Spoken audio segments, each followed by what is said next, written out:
সুপারি গাছের ডাল ও পাতা গাছ থেকে পড়ে নষ্ট হয়। এবার সেই পরিত্যক্ত সুপারি ডালপাতা দিয়েই তৈরি হচ্ছে বাসনপত্র ও খাবার পরিবেশনের নানা উপকরণ। সুপারির খোলগুলা বেসিক্যালি গাছ থেকে পড়ে এবং এগুলো আমরা ফেলে দিই, কোনো কাজে লাগে না। সুপারির ডালপাতা দিয়ে বানানো এসব পণ্য প্লাস্টিকের বিকল্প হিসেবেই ব্যবহৃত হচ্ছে, জ্বালানি হিসেবে ব্যবহার করে। তো আমার মাথায় আসলো যে এটা থেকে আমরা চাইলে এমন একটা প্রোডাক্ট তৈরি করতে পারি যে প্রোডাক্টটা পরিবেশের উপকার করবে, প্লাস বাংলাদেশে এক্সপোর্ট সেক্টরে একটা বড় রোল প্লে করতে পারে। দেশে প্রচুর সুপারি গাছ থাকায় এর ডাল ও পাতা প্রচুর পরিমাণে পাওয়া যায়। তা সংগ্রহ করেই বানানো হচ্ছে এই ধরনের পণ্য। বাংলাদেশেই র মেটেরিয়ালটা অ্যাভেলেবেল। প্রতি বছর আপনার যে 7 থেকে 8টা একটা গাছ থেকে পরে ওইটা আমরা কালেক্ট করি। দেশে এখনো এ ধরনের পণ্য ব্যবহারের প্রচলন খুব বেশি হচ্ছে না।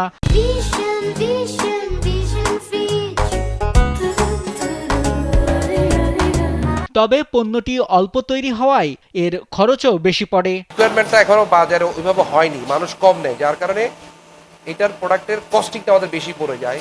সরকারি অফিসগুলো বা কর্পোরেট অফিসে যদি সরকার প্লাস্টিক ব্যান করে পরিবেশ বান্ধব এ ধরনের পণ্য বাধ্যতামূলক করে, সেক্ষেত্রে এর চাহিদা ও প্রোডাকশন বাড়বে এবং পণ্যের দামও কমবে। সরকারি অফিস, আদালত, কর্পোরেট অফিস, আদালত এবং আপনার যেখানে রিচ এরিয়া, ওইসব জায়গায় যদি আমরা প্রথমে এসব দিতে পারি, প্রোডাক্টের রিকোয়ারমেন্টটা বেড়ে যাবে। প্রোডাক্টের রিকোয়ারমেন্টটা যদি বাড়ে তাহলে সেক্ষেত্রে কি হবে আপনারা দেখেন, সেক্ষেত্রে প্রোডাক্টের দামও কমে যাবে। পাশাপাশি সরকার যদি স্বল্প মূল্যে ঋণ দেয়, সেক্ষেত্রেও উদ্যোক্তারা আরও বেশি করে পরিবেশ বান্ধব বাসনপত্র ও খাবার পরিবেশনের পণ্য তৈরি করতে পারবে।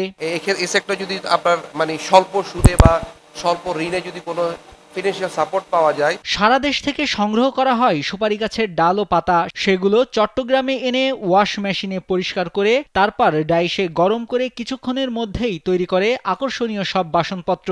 কোনো র মেটেরিয়াল আপনার ইম্পোর্ট না করে বা কোনো যে প্লাস্টিক জাতীয় কোনো ম্যাটেরিয়াল কনজিউম না করে, এটা ফুলি ন্যাচারাল কোনো র মেটেরিয়াল দিয়ে যদি প্রোডাক্টটা বানানো যায় তাহলে এটা মোস্ট সাস্টেইনেবল হয়। এই পণ্য এখন শুধু বাড়িতে নয়, ব্যবহার হচ্ছে hotel, restaurant, picnic, seminar, workshop সহ নানা জায়গায়। যে সরকারি অফিস আছে বা যেসব কর্পোরেট অফিস আছে বা যেসব খুব যেখানে মানুষ অ্যাফোর্ড করতে পারে, ওই সমস্ত জায়গায় প্লাস্টিকটা ব্যান করে দেওয়া।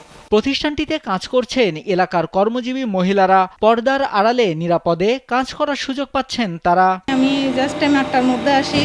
আমাদের পাতা ধোয়ার জন্য একজন আন্টি আছে, উনি পাতা ধুয়ে রাখে।